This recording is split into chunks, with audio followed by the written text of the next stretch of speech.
ಪಾಕಿಸ್ತಾನ ವಶಕ್ಕೆ ಸಿದ್ಧವಾಗಿದ್ದೇಕೆ ಭಾರತ? ಕೊನೆ ಗಳಿಗೆಯಲ್ಲಿ ಪ್ರಧಾನಿಯನ್ನ ತಡೆದಿದ್ದು ಯಾರು? ಅವತ್ತು ಮನಸ್ಸು ಮಾಡಿದ್ರೆ POK ನಮ್ಮದಾಗ್ತಿತ್ತ? ನಮಸ್ಕಾರ ಸ್ನೇಹಿತರೆ, mastmagha.comಗೆ ಸ್ವಾಗತ. ನಾನು ಅಮರ್ ಪ್ರಸಾದ್. ಸ್ನೇಹಿತರೆ, ಪಾಕಿಸ್ತಾನ ಭಾರತಕ್ಕೆ ಸದಾ ಮಗ್ಗಲ ಮುಳ್ಳಿನಂತೆ ಚುಚ್ಚುತ್ತಾ ಇರೋ ದಾಯಾದಿ ದೇಶವನ್ನ ಭಾರತ ವಶಪಡಿಸ್ಕೊಳ್ಳೋಕೆ ಮುಂದಾಗಿತ್ತ. ಅವತ್ತು ಭಾರತ ಮಾಡಿದ್ದ ಪ್ಲಾನ್ ಏನು? ಸ್ನೇಹಿತರೆ, ಸದ್ಯ ಭಾರತ ಮತ್ತು ಪಾಕ್ ನಡುವೆ LOC ಗಡಿ ಯುದ್ಧಕ್ಕೂ ಉದ್ವಿಗ್ನತೆ ಉಂಟಾಗ್ತಾ ಇದೆ. ಎರಡೂ ಕಡೆಯಿಂದ ಗುಂಡಿನ ದಾಳಿ ಆಗ್ತಾ ಇದೆ.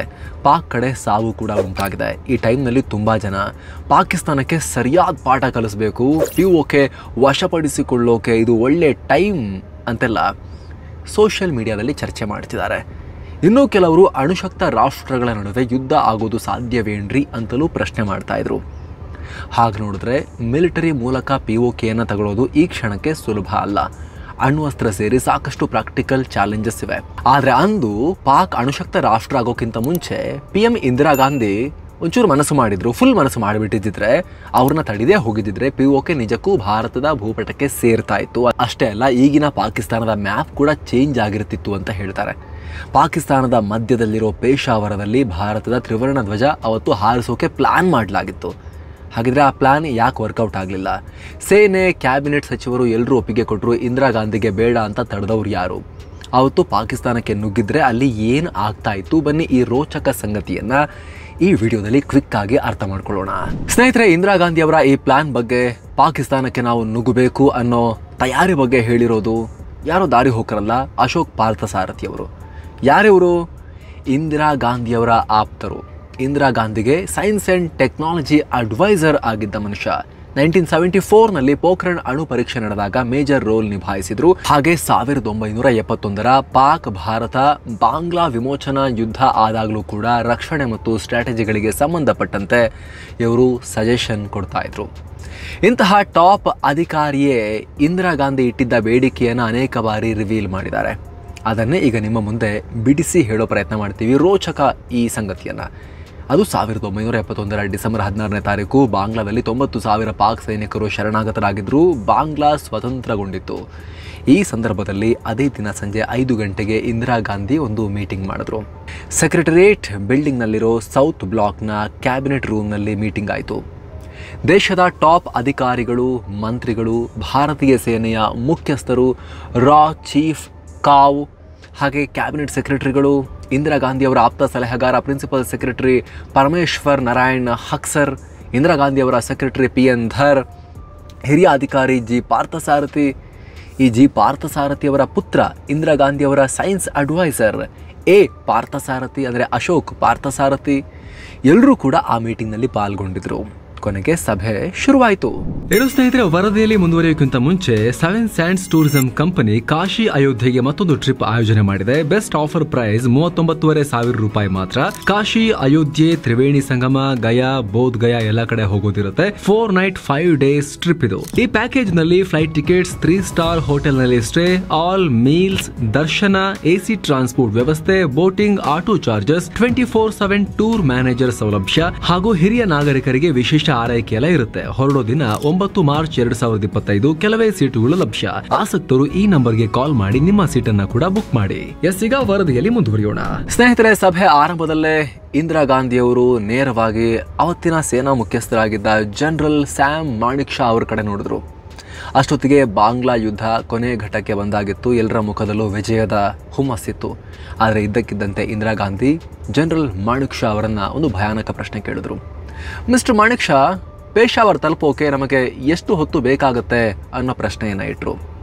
ಸ್ನೇಹಿತರೆ, ಒಂದ್ಸಲ ಊಹೆ ಮಾಡ್ಕೊಳ್ಳಿ, ಒಬ್ಬ ಸೇನಾ ಮುಖ್ಯಸ್ಥರನ್ನ ಆ ದೇಶದ ಪ್ರಧಾನಿ ಈ ರೀತಿ ಕೇಳಿದ್ರೆ, ಶತ್ರು ರಾಷ್ಟ್ರದ ಒಳಗೆ ಪೂರ್ತಿ ನುಗ್ಗುಬಿಡಿ ಅಂತ ಹೇಳಿದ್ರೆ, ಇದು ಇವಾಗ ಅಚ್ಚರಿ ಕಾರಣ ಆಗುತ್ತೆ. ಆದರೆ ಅವತ್ತು ಆ ಮೀಟಿಂಗ್ನಲ್ಲಿದ್ದ ಯಾರಿಗೂ ಅಂಥ ದೊಡ್ಡ ಆಶ್ಚರ್ಯ ಆಗಿರಲಿಲ್ಲ. ಯಾಕಂದರೆ ಇಂದಿರಾ ಗಾಂಧಿ ಅವರ ಅಪ್ರೋಚ್, ಪಾಕಿಸ್ತಾನ ಜೊತೆಗೆ ಅವರು ನಡ್ಕೊಳ್ತಾ ಇದ್ದ ರೀತಿ ನೋಡಿದ್ರೆ ಎಲ್ಲರೂ ನಿರೀಕ್ಷೆ ಮಾಡಿದ್ದ ವಿಚಾರವೇ ಆಗಿತ್ತು.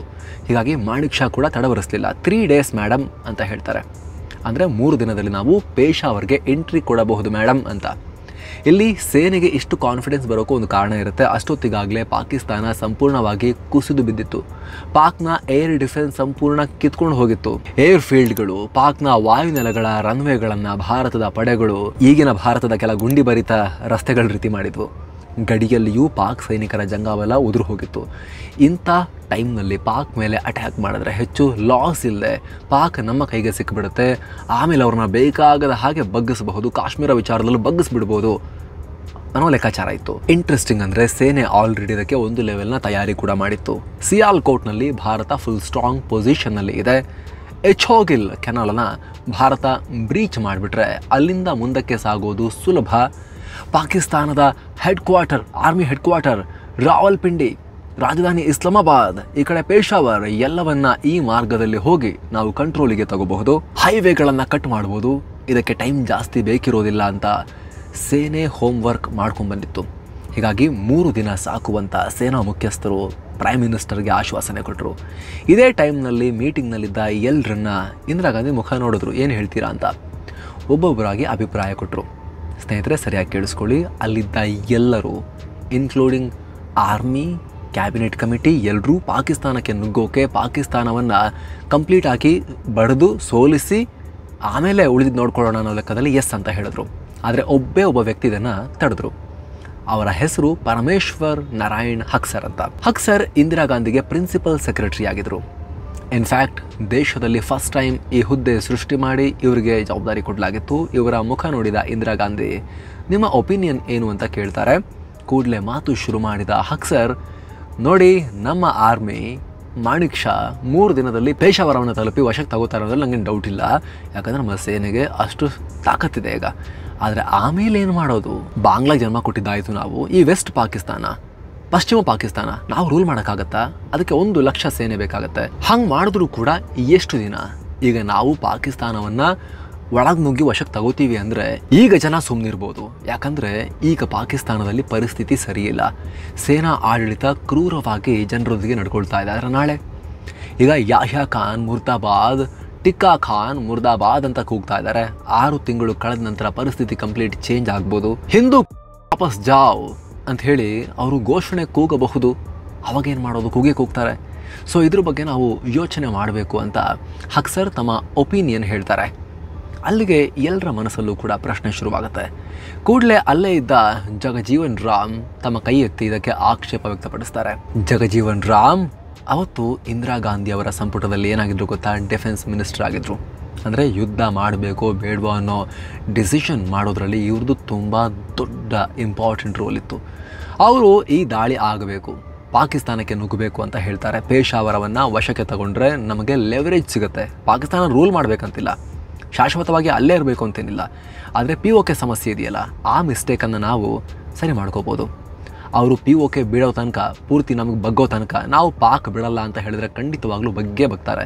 ಶಾಶ್ವತವಾಗಿ ಸಮಸ್ಯೆಗೆ ಸೊಲ್ಯೂಷನ್ ಸಿಗುತ್ತೆ ಅಂತ ಜಗಜೀವನ್ ರಾಮ್ ಹೇಳ್ತಾರೆ. ಹೀಗಾಗಿ ಸಭೆ ಮತ್ತಷ್ಟು ಗೊಂದಲಕ್ಕೆ ಸಿಲುಕುತ್ತೆ. ಈ ಟೈಮ್ನಲ್ಲಿ ಇಂದಿರಾ ಗಾಂಧಿ ಅಚ್ಚಾ ಮೈ ಸೋಚುಂಗಿ ಅಂದರೆ ನಾನು ಇದ್ರ ಬಗ್ಗೆ ಥಿಂಕ್ ಮಾಡಿ ಹೇಳ್ತೀನಿ ಅಂತ ಸಭೆಯನ್ನು ಕ್ಲೋಸ್ ಮಾಡ್ತಾರೆ. ಆಮೇಲೆ ರಾತ್ರಿ 8 ಗಂಟೆಗೆ ಆಲ್ ಇಂಡಿಯಾ ರೇಡಿಯೋದಲ್ಲಿ ಬಂದು ಕದನ ವಿರಾಮವನ್ನು ಇಂದಿರಾ ಗಾಂಧಿ ಘೋಷಿಸ್ತಾರೆ. ಅಲ್ಲಿಗೆ ಯುದ್ಧ ಎಂಡ್ ಆಗುತ್ತೆ. ಇದು ಅಶೋಕ್ ಪಾರ್ಥಸಾರಥಿ ಹೇಳಿರೋ ಮಾತು, ಅವರ ಅಕೌಂಟ್ಸ್ ಇದು. ಸ್ನೇಹಿತರೆ, ಇಲ್ಲಿ ಇಂದಿರಾ ಗಾಂಧಿಯವರು ಯಾಕೆ ಹೆಂಗೆ ಮಾಡಿದ್ರು, ಇದಕ್ಕೆ ಕಾರಣ ಏನು, ಇದ್ರ ಬಗ್ಗೆ ನನಗೆ ಗೊತ್ತಿಲ್ಲ ಅಂತ ಖುದ್ದು ಪಾರ್ಥಸಾರಥಿ ಹೇಳ್ಕೊಂಡಿದ್ದಾರೆ. ಅಲ್ಲದೆ ದಾರಿಯಲ್ಲಿ ಹೋಗಬೇಕಾದ್ರೆ ನಾನು ಮೇಡಮ್ ಇದೊಂದು ಹಿಸ್ಟಾರಿಕ್ ಡಿಸಿಷನ್ ಆಗುತ್ತೆ, ಏಷ್ಯಾದ ಮ್ಯಾಪ್ ಚೇಂಜ್ ಆಗಿಬಿಡುತ್ತೆ ಅಂತ ಹೇಳಿದ್ದೆ. ಆದರೆ ಅವರು ನನ್ನ ಮುಖವನ್ನು ನೋಡಿ ಇಂಥ ಡಿಸಿಷನನ್ನು ರಾಷ್ಟ್ರಪತಿಗಳು, ಪ್ರಧಾನಿ ಮಾತ್ರ ತಗೋಬೇಕು ಅಂತ ಹೇಳಿದ್ರು. ನನಗೆ ಬೇರೆ ಮಾತಾಡೋಕೆ ಪದಗಳೇ ಇರಲಿಲ್ಲ, ಸುಮ್ಮನಾದೆ ನಾನು ಅಂತ ಪಾರ್ಥಸಾರಥಿ ಬರ್ಕೊಂಡಿದ್ದಾರೆ. ಸೊ ಇದರಲ್ಲಿ ಇಂದಿರಾ ಗಾಂಧಿ ಇಂಥ ನಿರ್ಧಾರಕ್ಕೆ ಯಾಕೆ ಬಂದರು, ಪಾಕ್ ದಾಳಿಯನ್ನು ತಡೆದಿದ್ದು ಯಾಕೆ, ಇವತ್ತಿಗೂ ಮಿಸ್ಟ್ರಿ. ನಿಮಗೆ ಗೊತ್ತಿರಲಿ, ಈ ಸಭೆಗೂ ಮುಂಚೆ ಆಗಿನ ಸೋವಿಯತ್ ಅಧ್ಯಕ್ಷ ಲಿಯೋನಿಡ್ ಬ್ರೆಜ್ನೆವ್ ಇಂದಿರಾ ಗಾಂಧಿಗೆ ಒಂದು ಸೀಕ್ರೆಟ್ ಲೆಟರನ್ನು ಕೂಡ ಬರೆದಿದ್ರು. ನೀವು ಪಾಕಿಸ್ತಾನವನ್ನು ಗೆದ್ದಿದ್ದೀರಿ, ವಿಜಯ ನಿಮ್ಮದಾಗಿದೆ, ಈಗ ಪಶ್ಚಿಮದ ಕಡೆಗೆ ಮುಖ ಮಾಡಿದ್ರೆ ಖಂಡಿತ ನಾವು ನಿಮ್ಮ ಪರವಾಗಿ ನಿಂತ್ಕೋತೀವಿ ಅಂತ ಸೋವಿಯತ್ ಯೂನಿಯನ್ನ ಲೀಡರ್ಗಳು ಹೇಳಿದ್ರು ಇಂದಿರಾ ಗಾಂಧಿಗೆ. ಎಲ್ಲ ರೀತಿಯಲ್ಲೂ ಬೆಂಬಲ ಇತ್ತು. ಆದರೆ ಅವರಾಗ ಹೆಜ್ಜೆ ಹಿಂದಿಟ್ರು. ನಿಜವಾದ ಕಾರಣ ಇನ್ನೂ ಸ್ಪಷ್ಟ ಇಲ್ಲ. ಆದರೆ ಈ ನಡೆಯ ಹಿಂದೆ ಹಲವಾರು ಥಿಯರಿಗಳಿವೆ. ಕೆಲವರು ಇದು ಭಾರತಕ್ಕೆ ಚಿನ್ನದಂಥ ಅಪಾರ್ಚುನಿಟಿ ಆಗಿತ್ತು, ಇಂದಿರಾ ಗಾಂಧಿ ತಪ್ಪು ಮಾಡಿದ್ರು ಅಂತ ಟೀಕಿಸ್ತಾರೆ. ಇನ್ನು ಕೆಲವರು ಆಗ ಯುದ್ಧಕ್ಕೆ ಧುಮುಕಿದ್ರೆ ಅಲ್ಲಿ ದೊಡ್ಡ ತೊಂದರೆಗೆ ಸಿಕ್ಕಾಕೋಬೇಕಾಗಿತ್ತು. ಯುದ್ಧ ಮುಂದುವರಿತಾ ಇತ್ತು. ಅಷ್ಟೊತ್ತಿಗಾಗಲೇ ನಮ್ಮ ಸೇನೆಗೂ ಒಂದಷ್ಟು ಮಟ್ಟಿಗಾದ್ರೂ ಡ್ಯಾಮೇಜ್ ಆಗಿರುತ್ತೆ ಯುದ್ಧ ಗೆದ್ರು ಕೂಡ, ಹಾಗಾಗಿ ಅನ್ನೋ ಕಾರಣಗಳನ್ನ ಕೂಡ ಮುಂದಿಡ್ತಾರೆ. ದಾಳಿ ಮಾಡಿದರೆ ಏನಾಗ್ತಾ ಇತ್ತು ಸ್ನೇಹಿತರೆ, ಒಂದು ವೇಳೆ ಪಾಕಿಸ್ತಾನಕ್ಕೆ ಭಾರತ ನುಗ್ಗಿದ್ರೆ ಪಾಕ್ ಏನು ಮಾಡೋ ಪರಿಸ್ಥಿತಿಯಲ್ಲಿ ಇರಲಿಲ್ಲ ಅವತ್ತು. ಯಾಕಂದ್ರೆ ಅವರು ಸಂಪೂರ್ಣ ಸುಸ್ತಾಗಿ ಹೋಗಿದ್ರು. ದೇಶದಲ್ಲಿ ಅರಾಜಕತೆ ತಾಂಡವಾಡ್ತಾ ಇತ್ತು, ಯುದ್ಧದ ಸೋಲ್ ಬೇರೆ. ಅಮೆರಿಕದ CIA ಕೂಡ ಪಾಕಿಸ್ತಾನ ಸ್ವಲ್ಪ ದಿನ ಹೀಗೆ ಇದ್ರೆ 3-4 ದೇಶ ಆಗಿ ಹೋಳಾಗಬಹುದು. ಪಂಜಾಬಿಗಳನ್ನ ಕಂಡ್ರೆ ಖೈಬರ್ಗೆ ಬಲೂಚಿಗಳಿಗೆ ಬಿಲ್ಕುಲ್ ಇಷ್ಟ ಇಲ್ಲ.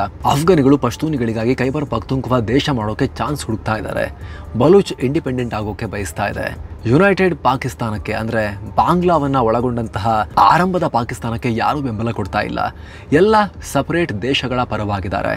ಪಾಕಿಸ್ತಾನದಲ್ಲಿ ಮುಂದೆ ಏನಾಗುತ್ತೋ ಗೊತ್ತಿಲ್ಲ ಅಂತ ವರದಿ ಕೊಟ್ಟಿತ್ತು CIA ಈ ರೀತಿ.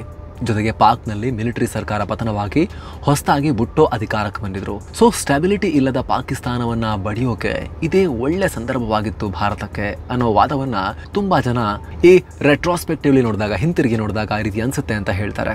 ಆದ್ರೆ ಸ್ನೇಹಿತರೆ, ಫುಲ್ ಸುಲಭನೂ ಅಲ್ಲ. ಸಾಕಷ್ಟು ಕಾರಣಗಳು ಕೂಡ ಇದಾವೆ. ಬಾಂಗ್ಲಾದಲ್ಲಿ ಸರ್ಕಾರ ಭದ್ರವಾಗಿರೋ ತರ ಭಾರತ ನೋಡ್ಕೋಬೇಕಾಗಿತ್ತು. ಹೊಸ ರಾಷ್ಟ್ರಕ್ಕೆ ಜನ್ಮ ಕೊಟ್ಟಾಗಿತ್ತು. ಯುದ್ಧದಿಂದ ಭಾರತ ಚೇತರಿಸ್ಕೊಳ್ಳೋಕೆ ಟೈಮ್ ಬೇಕಿತ್ತು. ಲಕ್ಷಾಂತರ ನಿರಾಶ್ರಿತರನ್ನ ಭಾರತ ವಾಪಸ್ ಬಾಂಗ್ಲಾಗೆ ಕಳಿಸಬೇಕಾಗಿತ್ತು. ಜೊತೆಗೆ ಭಾರತ ಪಾಕಿಸ್ತಾನಕ್ಕೆ ನುಗ್ಗಿದ್ರೆ ಇರಾನ್ ಮತ್ತು ಅಮೆರಿಕ ಇಬ್ರು ಕೂಡ ಭಾರತದ ವಿರುದ್ಧ ದಾಳಿ ಮಾಡೋ ಅಪಾಯ ಇತ್ತು.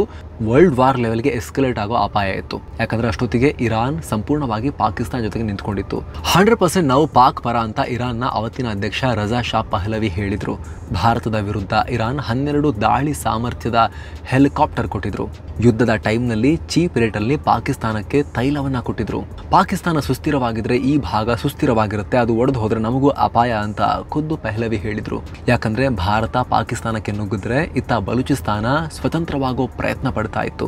ಅವರು ಸ್ವತಂತ್ರವಾದ್ರೆ ಇರಾನನ್ನ ಕೂಡ ಹೊಡಿತಾ ಇದ್ರು. ಅವರು ಅಖಂಡ ಬಲೂಚಿಸ್ತಾನದಲ್ಲಿ ಇರಾನ್ನ ಭೂಭಾಗ ಕೂಡ ಬರುತ್ತಲ್ಲ, ಹಾಗಾಗಿ ಸೊ ಇರಾನ್ ಪಾಕಿಸ್ತಾನ ವಿಚಾರದಲ್ಲಿ ಭಾರತದ ವಿರುದ್ಧ ನಿಂತ್ಕೊಂಡಿತ್ತು. ಹಾಗೆ ಭಾರತ ನುಗ್ಗಿದ್ರೆ ಅದರ ಹಿಂದೆ ರಷ್ಯಾ ಬರ್ತಾ ಇತ್ತು. ಈ ಭಾಗದಲ್ಲಿ ಫುಲ್ ಕಂಟ್ರೋಲ್ ಸಾಧಿಸ್ತಾ ಇತ್ತು.